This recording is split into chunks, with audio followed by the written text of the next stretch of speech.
Como lutar contra os pensamentos tristes? Até quando terei sofrimento dentro de mim e tristeza no coração, dia e noite? Salmos número 13, verso 3. A depressão distorce nossa visão das coisas. É inevitável. Quando estamos deprimidos, os pensamentos se tornam pessimistas. Apesar de todo esforço, você pensa de modo negativo, o que o deixa ainda mais deprimido. A depressão já é penosa, mas ter de lutar contra os próprios pensamentos pode ser insuportável. Quando estamos deprimidos, surgem algumas tendências à negatividade. A primeira é o do catastrofismo, é fazer tempestade em um copo d'água. Algo que é apenas problemático assume a proporção de uma catástrofe das mais graves. A depressão faz as coisas parecerem muito piores do que realmente são. A segunda tendência é o personalismo. É tomar como pessoais coisas ditas e de forma geral. Nem tudo se refere a nós, mas quando estamos deprimidos, nos sentimos atingidos por qualquer observação. Isso nos faz sofrer mais ainda e não ajuda a melhorar a depressão. Duas outras tendências são tirar conclusões precipitadas e atitude de tudo ou nada. Imaginamos coisas sobre os outros que talvez não sejam verdadeiras. E como somos tentados a pensar impulsivamente, corremos o risco de chegar a conclusões erradas. Espere até que o outro termine de expor seu raciocínio e reflita durante algum tempo antes de tirar qualquer conclusão. A vida é muito complexa, mas a depressão torna mais difícil perceber as nuances. Se você estiver se sentindo deprimido, tome consciência de que provavelmente está encarando os acontecimentos de uma forma distorcida.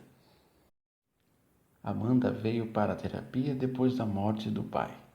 Era muito ligada a ele. Apesar de ela já ter saído de casa havia algum tempo, os dois permaneceram em estreito contato. Felizmente, a relação de Amanda com o pai era boa, e embora a dor de perdê-lo fosse intensa, não era agravada por remorsos ou por questões não resolvidas.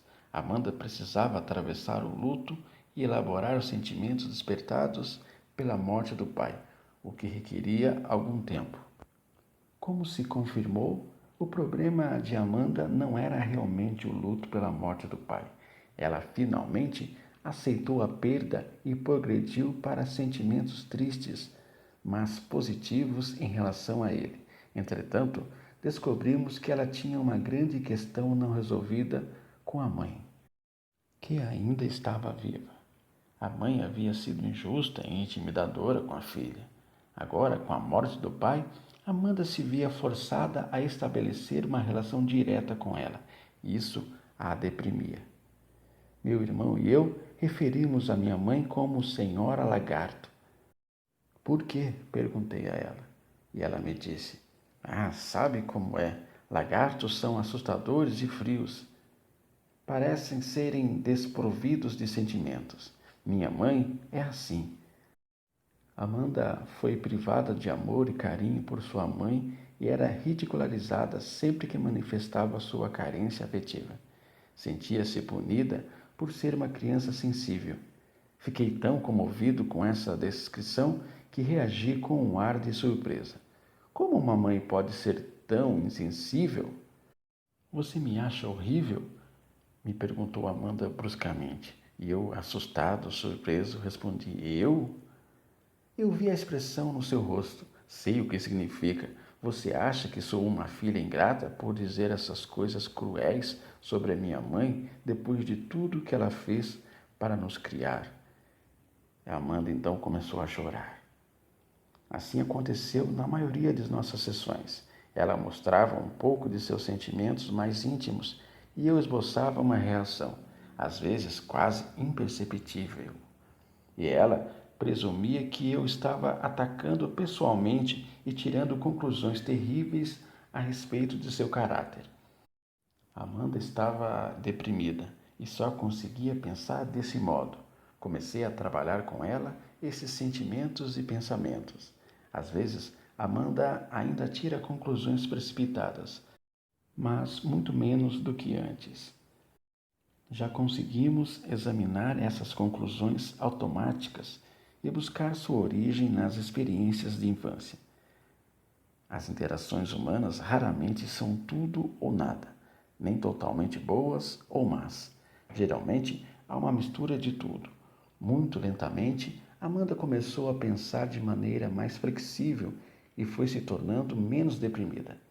Deus nos criou com a maravilhosa capacidade de pensar, mas quando estamos deprimidos, somos invadidos por pensamentos negativos. É então que essa maravilhosa capacidade funciona contra nós, levando-nos a fazer tempestade em copo d'água, a tomar as coisas como pessoais, a tirar conclusões precipitadas e radicais. Felizmente, podemos usar essa fantástica capacidade para nos livrarmos da depressão e dos pensamentos tristes que ela então produz. Como Deus curador, como a fé e a psicologia nos dão força para superar o sofrimento e aumentam nossa resistência emocional. De Mark W. Becker, editora Sextante.